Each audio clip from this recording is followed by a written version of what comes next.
Hello everybody and good afternoon. You're watching Some Sustainable News and I'm your host, Emily Marafa. Today I'm bringing you some great green news and I'm joined by my lovely co-hosts Logan and Rebecca, who will follow me with some more environmentally friendly topics in a moment. Our focus today is clean energy and all things sustainable, so let's get into it. Our first piece of clean energy news comes all the way from Australia, where some families are actually making money from the sun. It's like photosynthesis but for capitalism. Tim Stubbs and his family saw the light on solar power a couple of years ago. The panels cut their electricity bill in half, adding battery storage slashed it again to zero. In fact, they produce more power than they can use. We've actually found over the time we've had the solar and the battery that we've been able to make some money. So we're getting credit on our power bill because we still export quite a bit of power to the grid. Solar has just come up to be the cheapest while also being the cleanest source of energy due to the abundance of rays and also the citizens involved. The best part of all this is that South Australia is actually setting a trend due to their enormous success. As we see this shift in markets and necessary clean changes, the forecast is a complete global renewable energy takeover, throwing non-renewables like coal, natural gas, and oil out of the way by 2025. With that phenomenal story in mind, I'm going to pass it over to Logan so he can see how some other countries are doing with their sustainable efforts. And thank you, Emily, for that marvelous intro. Now, as you already know, when it comes to renewable energy, the EU is making tremendous strides. In 2018, for example, the share of energy from renewable sources in gross final energy consumption reached 18%.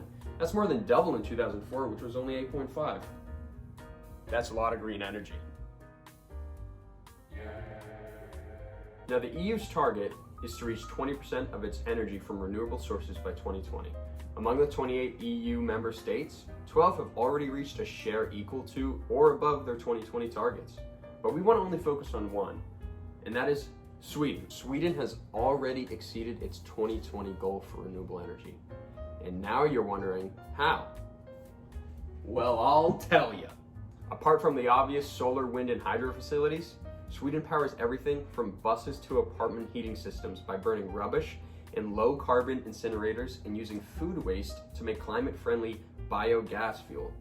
And they even take other countries' garbage to burn. And that is what I call money moves.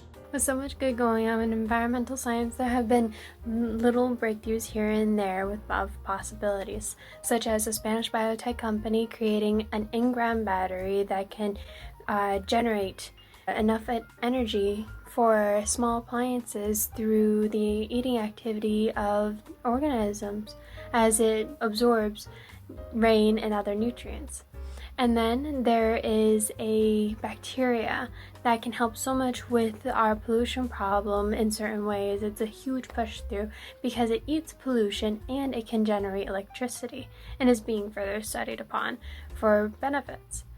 And lastly, there is a discovery in Tokyo in which they found a possible way to use rust to generate hydrogen fuel as renewable energy.